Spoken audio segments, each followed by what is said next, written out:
Hey guys, Alex here, and this is week 2 of Be a Good Human. So this week we're going to be looking at justice.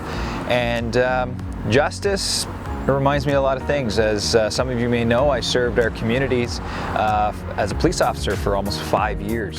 And now I serve you guys in the local church. But justice keeps reminding me of things that I've done in my past. It just has so many stories that I remember serving our communities. For instance, I had a lady that I had to investigate because she wrote over $5,000 of checks from her ex's bank account. Now, her ex said she wasn't allowed. We had to go and investigate, and we ended up in front of the judge. Now, the judge had to hear all the evidence that was placed against her, and what her testimony was, what his testimony was, what our testimony and evidence were, and ultimately had to come to a decision.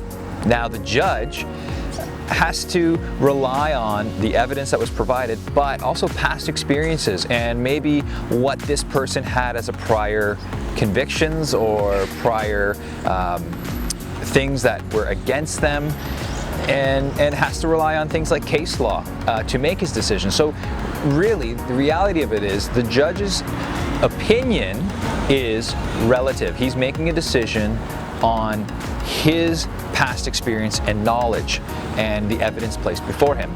And you think about King Solomon. He had to rely on God's wisdom and allow God to guide him through what needed to be done. And back in creation, God was the ultimate judge. His truth isn't subjective, it is objective, it is relative, it is the reason we have truth. You know, Jesus said, I'm the way, the truth, and the life, and no one will come to the Father except through me. We use those as defining characteristics of Jesus. He is truth. As you discuss this week with your groups, think of these 2 questions. What is wisdom? And what is the link between wisdom, truth, goodness, and justice? Have a good week, and we'll see you next week.